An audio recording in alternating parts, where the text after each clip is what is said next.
Hey everyone, welcome! Today we're going to do something a little different. Go ahead and sheath your swords, put your spell books on the shelf, because we're heading out on a whole other kind of quest. We're journeying through the Forgotten Realms, but not its dungeons or its castles. Nope, we're exploring it through its kitchens, its taverns, and what's on its dinner plates. So pull up a chair, grab a tankard, and let's dive into the delicious and sometimes, dangerous world of food in Faerûn. I mean, this quote just says it all, right? It tells you that in a world that's filled with constant danger, food isn't just about survival. It's a craft, it's comfort, it's a huge part of the culture. From the biggest cities to the tiniest little hamlets, what people are eating tells you a story, and that story can be just as epic as any hero's journey. So where else would we start? Every good adventure kicks off in a tavern, of course. It's the meeting place, the heart of any community, and it is definitely the first stop on our culinary tour. This is where you get your first real taste of a new town, literally and figuratively. Okay, so here's a distinction you gotta know. You might think inn and tavern are basically the same thing, but not in the realms. An inn? That's mainly for sleeping. It's a place for paying guests who want a decent meal and a quiet night. A tavern, on the other hand, or an alehouse, that's for everybody. It's for drinking, it's for socializing, and some simple food. You should expect it to be a lot louder, way less formal, and probably a place where the local guards are a little more willing to look the other way when a good old-fashioned brawl breaks out. And hey, if you want to sound like you belong there, you gotta know the lingo. The word wench for a female server, it's not an insult here, it's just what they're called. Same for keg hand if it's a male server. So, no bartenders or waiters. It's all part of the flavor of the world. So what are you actually eating? Well, tavern food is designed to be three things: hearty, simple, and super salty. All the better to keep you ordering more ale, right? You're going to find big wheels of cheese, sausages, and of course the famous everything-in stew. This stuff is so thick and filling that it's often served with a spoon that's literally chained to the bowl, just so you can scrape up every last bite. All right, but life and food in the realms exists way beyond the swinging doors of the tavern. Let's step out onto those busy city streets and the long, dusty roads and see what else is on the menu. In any city that's bustling, you need food you can eat on the move. And Faerûn has its own version of fast food, what they call hand foods.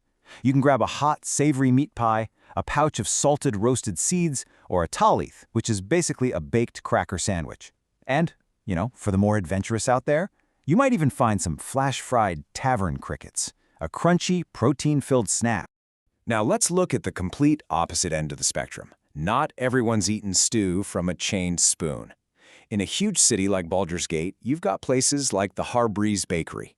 And this isn't just about food, this is about status. We're talking rare spices, exotic teas, delicate cinnamon cookies. It's the kind of place the wealthy go not just to eat, but to be seen. So, how do you even know what to order? Well, the menu itself tells you a whole lot about where you are. In some tiny little tavern, the server just tells you what's on. The fish or the joint? That's it. In a city feast house, where there's more competition, you'll see the day's specials written up on a chalkboard. But for the really rich, you get an ornate, calligraphed provender bill on fancy, exotic paper. It's as much a souvenir as it is a menu. Okay, let's zoom out a bit. Faerûn is a huge continent, and just like in our world, the local geography and the climate completely change what's on your plate. Way up in the frozen far, it's all about one thing: survival. The diet is built around whatever tough plants can actually make it through the brutal freezes.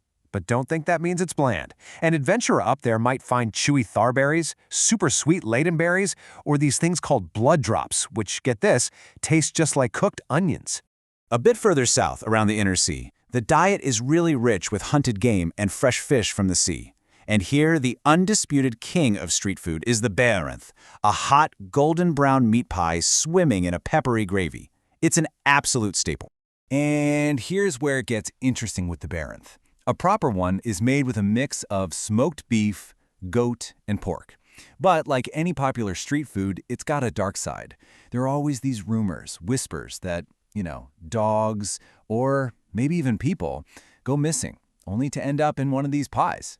It adds a certain edge to dinner, doesn't it? Now, down in the green agricultural lands of Tether, life is a lot more settled, and so are the meals.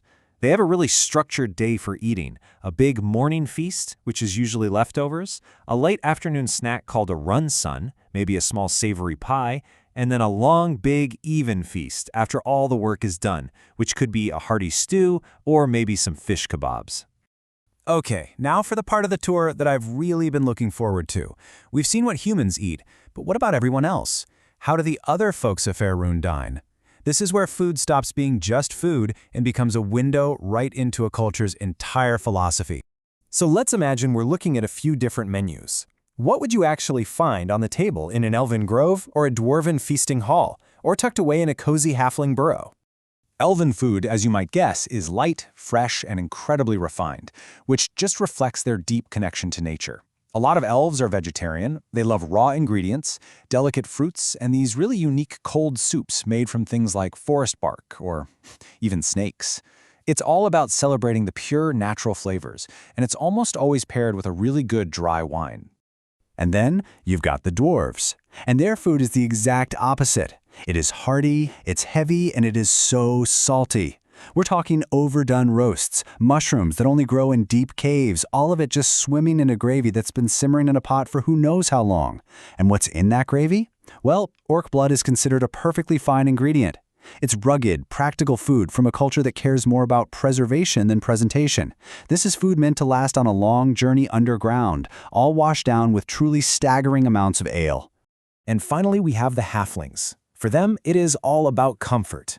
They really value interesting textures, things that are chewy or even a little rubbery, and they much prefer subtle herbs over strong, overpowering spices. In a halfling home, you'll often find two different stews bubbling away on the hearth at all times, one light broth and one that's heavy with meat and root vegetables. It's just the ultimate expression of a cozy, community-focused life, always being prepared and always having a warm meal ready to share. Now here's a really fascinating cultural quirk. In a world just saturated with magic, you'd think they'd use it in the kitchen, right? But nope, most people absolutely avoid magically prepared food. There's this deep-seated fear that comes from centuries of stories about poisonings, of people being transformed into animals, of all sorts of magical tricks. So to be a good cook without magic, that's seen as a true sign of skill, and maybe more importantly, a sign of safety and trust. Well, our tour is coming to an end, so it's time to bring all these different threads together for our final course. What we've really seen today is that food is just so much more than something to fill your belly. A simple meal can tell you everything you need to know about a person or a place. It reveals their social status, their connection to the land they live on, their cultural values, and even their deepest collective fears. So, the next time you're building a character or planning your next adventure, think about this. In a world full of dragons and epic quests, maybe the most immersive adventure you can have is the one you find right there on your dinner plate. The only question is, what's on your menu?